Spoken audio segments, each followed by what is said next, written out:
Uno degli aspetti che hanno reso famoso San Francesco di Sales è l'accompagnamento spirituale. I temi di questo accompagnamento e soprattutto le modalità sono raccolti in 3 scritti suoi: la Filotea, le lettere e i trattenimenti spirituali. Quando si trovava a Parigi, dai Gesuiti, tra i 18 e i 20 anni ebbe un'esperienza di accompagnamento che potremmo definire fai da te, un'esperienza traumatica perché condotta in totale autonomia, seguendo scrupolosamente un testo gesuitico dal titolo Il libro della compagnia. Dopo non molto tempo in cui leggeva questo libro, si trova disorientato e lacerato, in mezzo a scrupoli e perfezionismi. Decide finalmente di abbandonare questa catena quando scopre che è l'amore confidente in Dio che deve guidarci e l'ausilio di una guida saggia. Tutto questo per potersi leggere in armonia, perché ci si sente finalmente amati.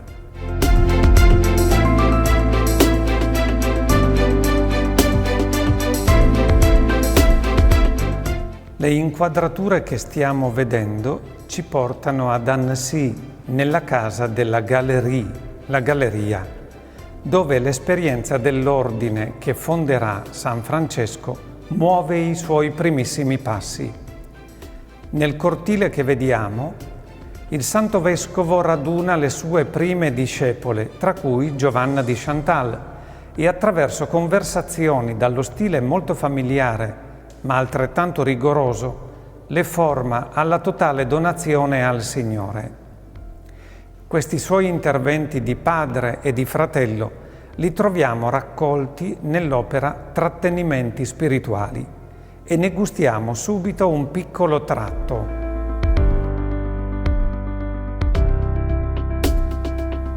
Adesso voi mi domanderete di che cosa si occupi interiormente un'anima che si è totalmente abbandonata nelle mani di Dio. Non fa nulla se non rimanere presso nostro Signore in una santa oziosità, senza preoccuparsi di nulla, né del proprio corpo né della propria anima. Infatti, dal momento che si è imbarcata sotto la provvidenza di Dio, perché dovrebbe stare a pensare a cosa sarà di lei? Tuttavia non intendo dire che non occorra pensare alle cose cui siamo obbligate, ciascuna secondo il proprio incarico. Ad esempio, se si è data ad una sorella la cura del giardino, non bisogna che dica «non ci voglio pensare, provvederà nostro Signore». Allo stesso modo, una superiore o una maestra delle novizie non bisogna che dica «mi sono abbandonata a Dio e mi riposo nella sua sollecitudine». E con questo pretesto trascuri di leggere e di apprendere gli insegnamenti che sono propri all'esercizio del suo incarico.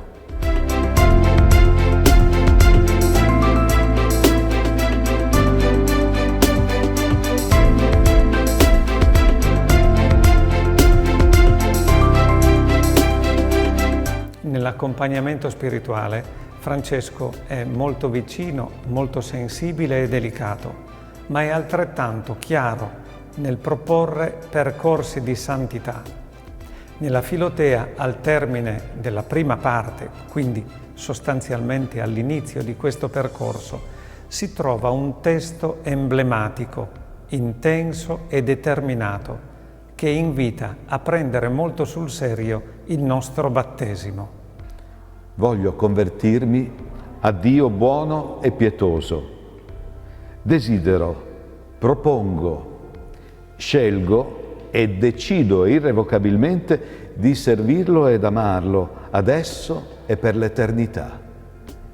A tal fine gli affido, gli dedico e gli consacro il mio spirito con tutte le sue facoltà, la mia anima con tutte le sue potenze, il mio cuore con tutti i suoi affetti, il mio corpo con tutti i suoi sensi. Protesto di non voler più in alcun modo abusare di nessuna parte del mio essere contro la sua divina volontà e la sua maestà sovrana.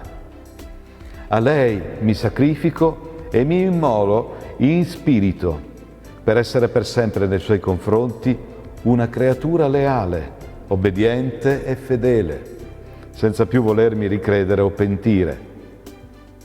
O Signore, Tu sei il mio Dio, il Dio del mio cuore, della mia anima, il Dio del mio spirito. Come tale ti riconosco e ti adoro per tutta l'eternità. Viva Gesù!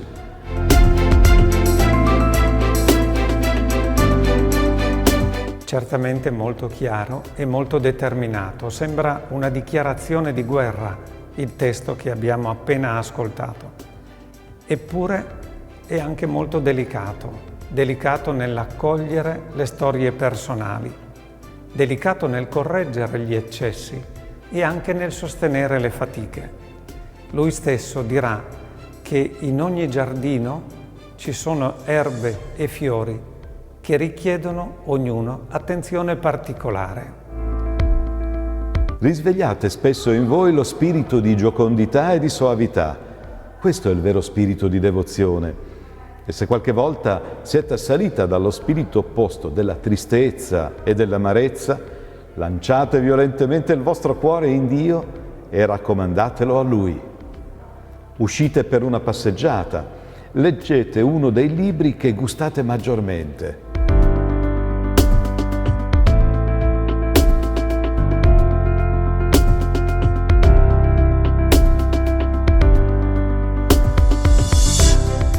Una piccola precisazione, che però è una chiave di lettura del suo stile, ci viene da un profondo conoscitore e biografo di Francesco, il gesuita André Ravier.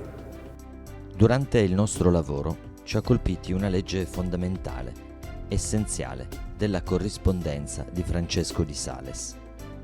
Per lui non vi è direzione spirituale se non vi è amicizia, cioè scambio, comunicazione, influenza reciproca.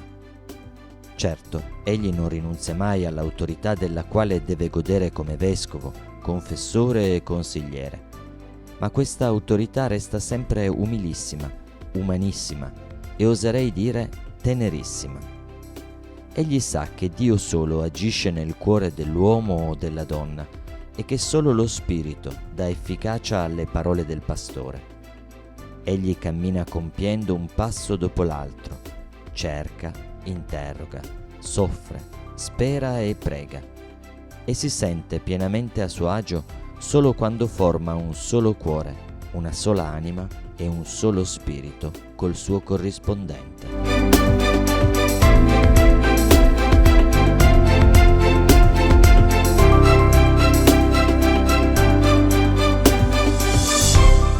Proviamo a richiamare e a sintetizzare alcuni tratti essenziali del suo accompagnamento.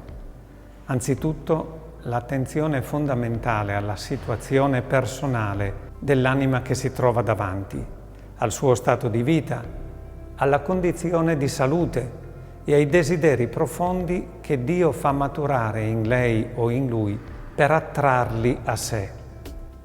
All'inizio della Filotea, al capitolo 3 della prima parte, con molta semplicità Francesco coniuga santità cristiana e condizione esistenziale. La vita cristiana deve essere vissuta in modo diverso dal gentiluomo, dall'artigiano, dal domestico, dal principe, dalla vedova, dalla nubile, dalla sposa. Ma non basta. l'esercizio della devozione deve essere proporzionato alle forze, alle occupazioni e ai doveri dei singoli.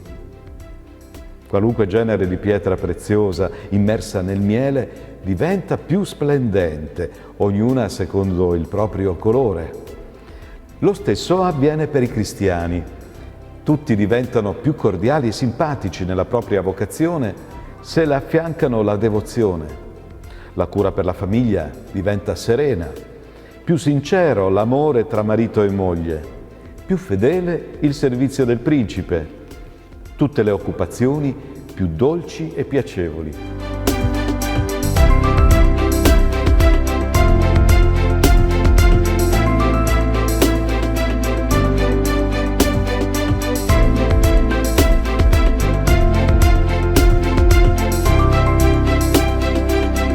La preghiera e la meditazione sono sicuramente due aiuti essenziali nel cammino di accompagnamento che Francesco propone. Un pizzico di metodo e molta concretezza sono gli altri aiuti. Filotea, devi portare con te soprattutto i propositi e le decisioni prese per metterle in pratica immediatamente nella giornata. E questo è il frutto irrinunciabile della meditazione. Se manca, non soltanto la meditazione è inutile, ma spesso anche dannosa, perché le virtù meditate ma non praticate gonfiano lo spirito di presunzione e finiamo per credere di essere quello che ci eravamo proposto di essere. Noi potremo diventare come ci siamo proposti di essere soltanto quando i propositi saranno pieni di vita e solidi, non quando sono fiacchi e inconsistenti e quindi destinati a non venire attuati. Nei suoi scritti Francesco invita a non sfuggire la nostra condizione di vita.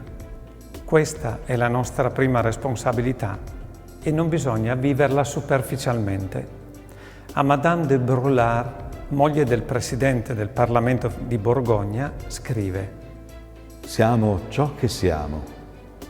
Siamo ciò che Dio vuole. È il male dei mali voler sempre essere ciò che non possiamo essere e non voler essere ciò che non possiamo non essere. Non si deve seminare nel campo del nostro vicino. Non desiderate di essere ciò che non siete, ma desiderate di essere bene ciò che siete. Che cosa serve costruire dei castelli in Spagna se poi dobbiamo vivere in Francia? Bisogna fiorire dove Dio ci ha piantato.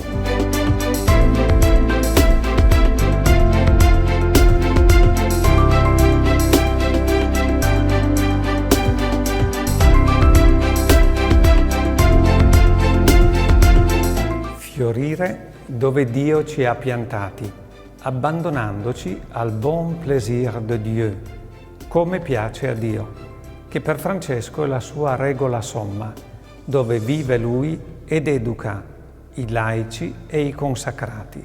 Tutto questo però con un colore particolare: fare tutto per amore e niente per forza. Splendido insegnamento salesiano, e questo tratto di lettera ce lo spiega. Dopo aver chiesto l'amore a Dio, bisogna chiedere l'amore al prossimo. Vi consiglio di visitare talvolta gli ospedali, confortare gli ammalati, intenerirvi sulle loro infermità e pregare per loro facendo assistenza. In tutto ciò abbiate cura che vostro marito, i vostri domestici e i vostri parenti non provino dispiacere se vi tratteneste in chiesa troppo a lungo o se trascuraste l'andamento di casa. Non dovete soltanto essere devota e amare la devozione, bensì la dovete rendere amabile a tutti e la renderete amabile se la renderete utile e gradevole. I malati ameranno la vostra devozione se troveranno conforto nella vostra carità. La vostra famiglia se vi riconoscerà più premurosa per il suo bene, più amabile nelle correzioni e così via. Vostro marito se vedrà che quanto più crescerà la vostra devozione, più sarete cordiale con lui e più dolce nell'affetto che gli portate. I vostri parenti e amici se ravviseranno in voi maggior franchezza e sopportazione e accondiscendenza alle loro volontà che non siano contrarie a quelle di Dio. Insomma, bisogna rendere attraente la vostra devozione.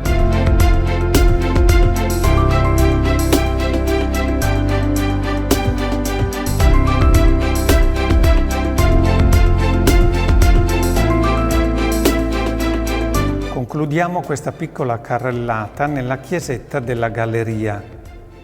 Era una piccola cantina che Francesco trasformerà in cappella per le sue suore e per chi voleva entrare a pregare. Infatti, ha un ingresso che dà direttamente all'esterno. Da questa stessa porta uscivano le prime suore per andare a fare visita a poveri e ammalati.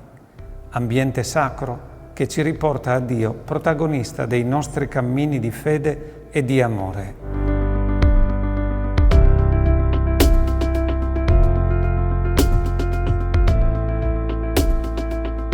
Il prossimo e ultimo appuntamento ci conduce in una regione della Savoia, il Chiablese, dove Francesco, giovane sacerdote, vivrà una forte e impegnativa esperienza missionaria con i cristiani calvinisti.